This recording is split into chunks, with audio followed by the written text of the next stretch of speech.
On décide de matérialiser un projet sur le terrain, il y a une phase décisive qu'il faut bien pouvoir réussir. Il s'agit donc de l'implantation du bâtiment.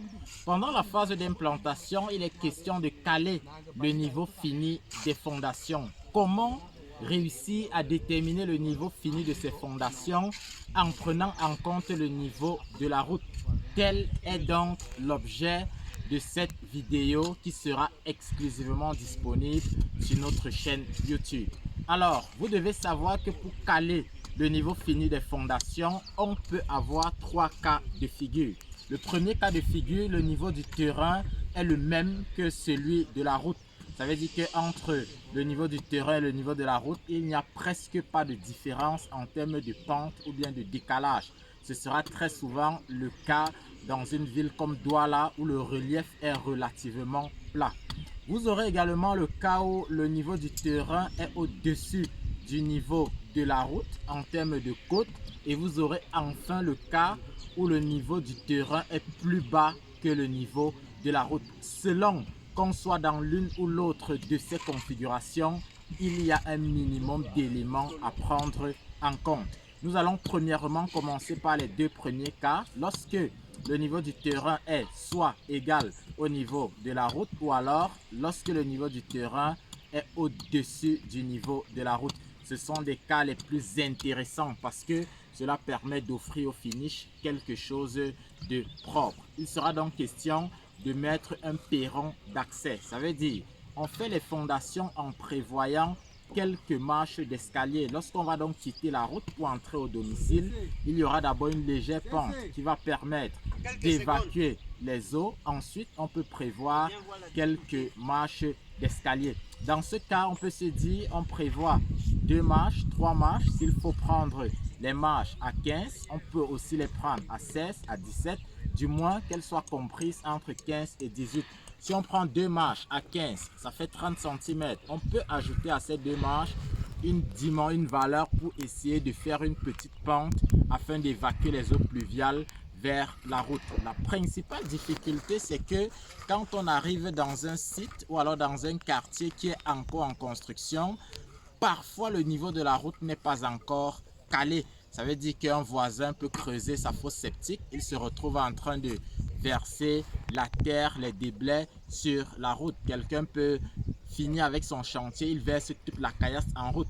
Il faut donc se mettre dans une posture où il faut apprécier ou alors il faut majorer le niveau de la route en se disant si demain on fait des remblais de 40 cm, il ne faudrait pas que ça impacte sur mon projet.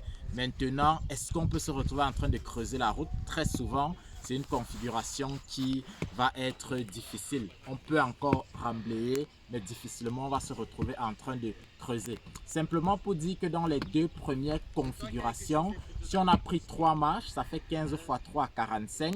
On a pris un dévers de 20 cm pour pouvoir évacuer les eaux. On se retrouve au finish avec 65. On peut majorer par exemple en se disant que si on fait un remblai sur 15 cm demain ou après-demain, on sera à 65 plus 15, ça fait 80.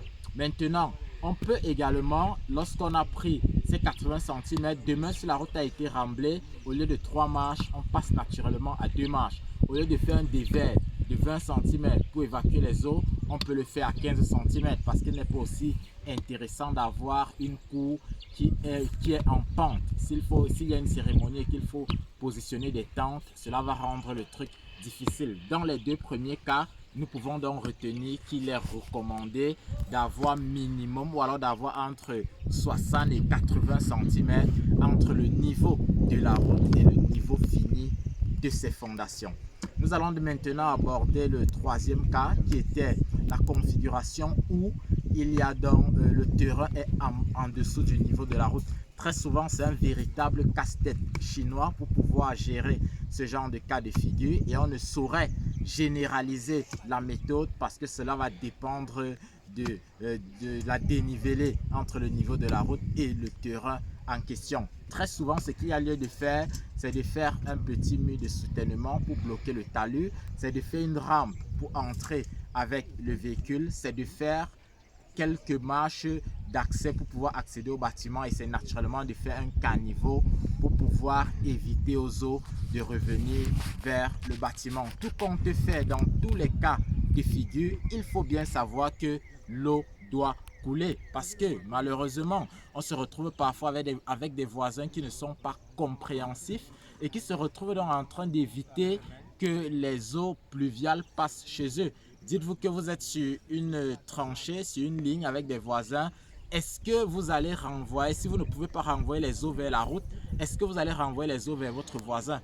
Très souvent, c'est tellement difficile. C'est pourquoi, si vous ne calez pas bien le niveau des fondations, il est possible de se retrouver avec bien de difficultés à l'avenir. Nous sommes souvent interpellés pour agir sur des projets de construction, faire des visites d'expertise, où au finish, on se rend compte que c'est le niveau des fondations qui était le problème. Vous voyez un bâtiment qui subit des rages de l'humidité parce que quand il pleut, les eaux retournent vers l'ouvrage. Les eaux ne sont pas canalisées pour être évacuées vers la route. Dites-vous, si vous mettez votre bâtiment au même niveau que le niveau de la route, comment faites-vous pour évacuer les eaux alors que vous êtes au même niveau? Si vous le relevez assez, vous avez une marge de manœuvre pour pouvoir évacuer vos eaux en toute sérénité. Quotidiennement, nous produisons des contenus comme ceci de manière à partager avec vous les détails autour de la réalisation des projets de construction dans notre environnement africain en général, mais surtout dans notre contexte camerounais.